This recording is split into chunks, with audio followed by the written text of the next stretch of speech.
Hi everybody, we will be doing a active recovery class today.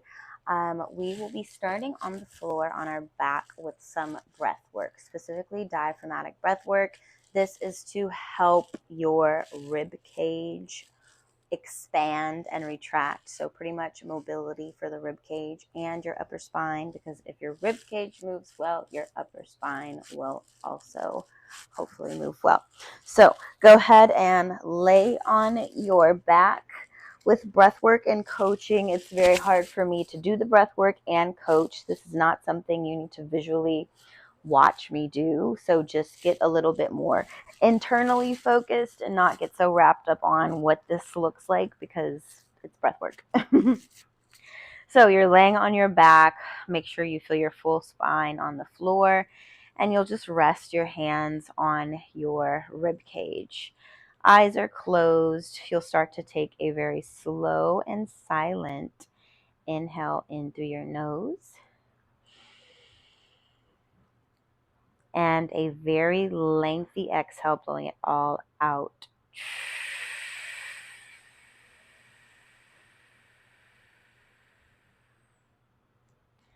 Again, slow and silent in through the nose.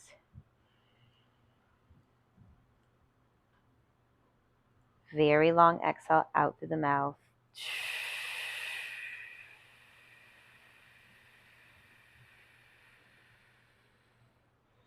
Try to make your exhales at least 6 to 8 seconds long.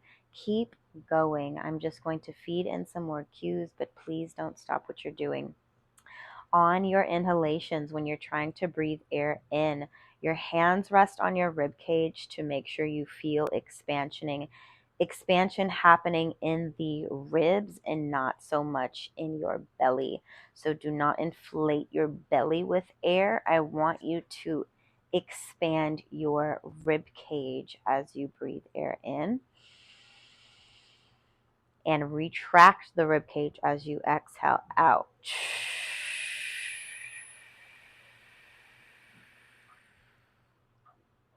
Less belly breathing, more diaphragm, rib cage focus here.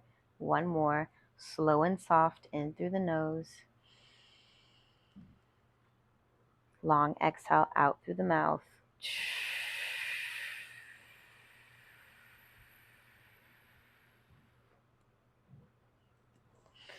And then we'll come up to a seated position for some joint circles. I teach a lot of isolated joint training, and I find that these exercises can be really great to include in your recovery. So we'll start off with the neck. We'll do a neck car. First, you're going to begin by bringing your chin into your throat, a little neck retraction, and then flex your neck. Chin will come to the chest. From here, you're going to literally trace your collarbone with your chin. That's going to ensure that you're rotating your head. You'll then side bend, pour your ear behind your shoulder. You should feel hopefully stretch on the opposite side. Continue that circle as you rotate the chin up. So nice high chin through the middle, feeling stretch in the front of your neck. Rotating the opposite direction. Chin to armpit, and then back to the middle. We'll just alternate each rep here, rotating, pouring your ear behind your shoulder, stretching the front of your neck, rotating, chin to armpit, chin to chest. This is probably very familiar for you. I'm sure you've done some sort of variation of what this looks like, but it's a little bit more specific than a very general head circle. So make sure that you are rotating your head and not just rolling it in a circle. Twisting fully, side bending fully, extending, rotating, all of those things. One more, rotating, side bending, front of the neck stretch. Nice. So after doing that, hopefully you might have gathered some information on where is a little bit tight and restricted, because we are going to stretch our neck. You'll take your right hand and just kind of use it to guide you into a side bend.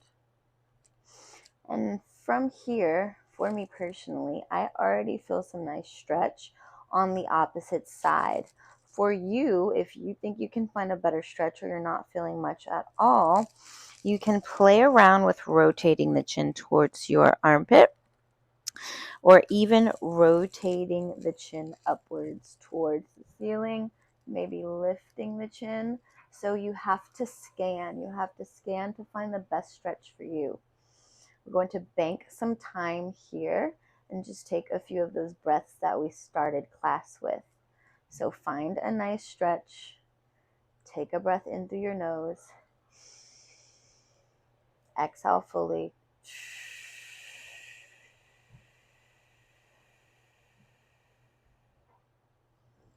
2 more. In through the nose. Exhaling fully.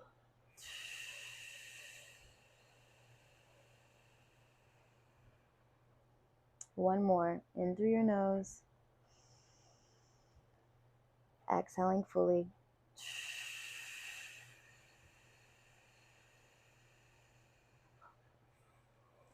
You'll release your hand off of your head and then slowly come back up. There's my dryer, a little tune. Okay, so we're going to do the other side. Opposite hand, guide you into a stretch. And from here, you will scan.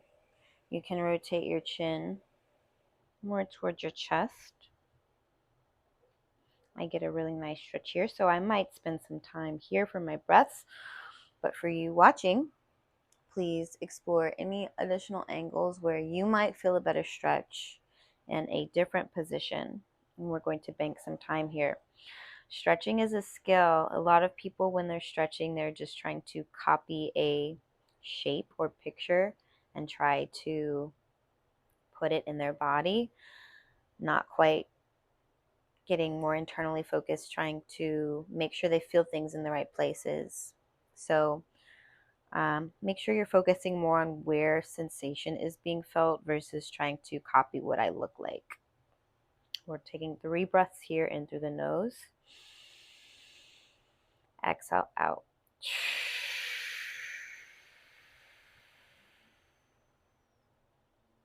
Slow, soft in through the nose. Exhaling out.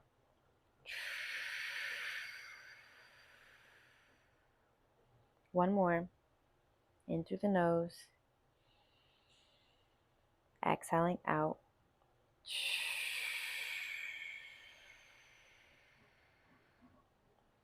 You'll slowly release your hand from your head.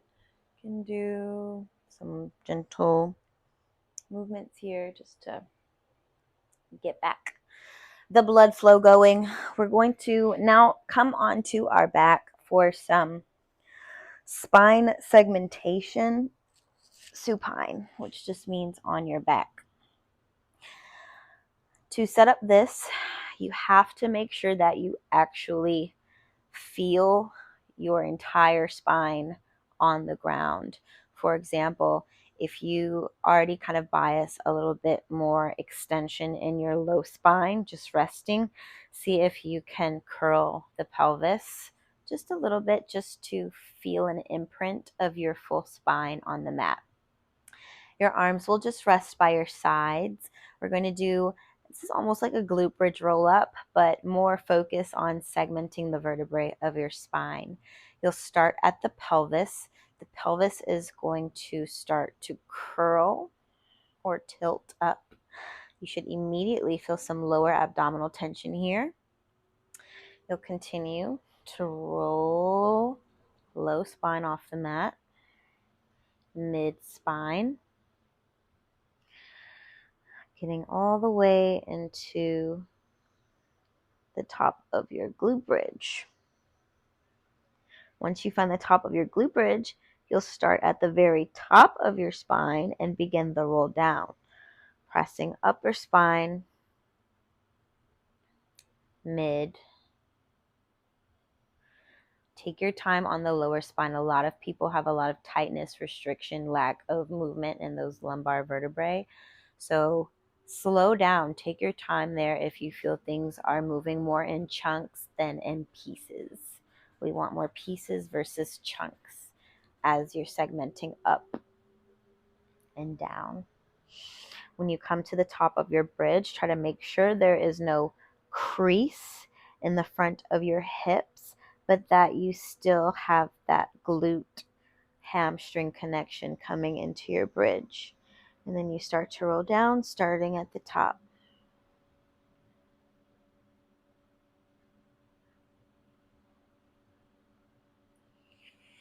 Segmentation exercises can really highlight where in your spine moves well and where in your spine does not move well.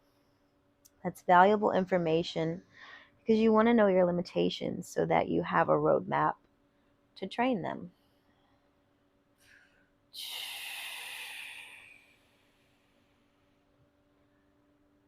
Two more here. Curling the pelvis, tucking the tailbone, rolling all the way up, taking out any crease in the front of the hip, starting to roll down. Don't forget the low spine. Last one. You're starting to feel a little bit heat generating into the glutes and the hamstring. That is perfectly fine because you should be.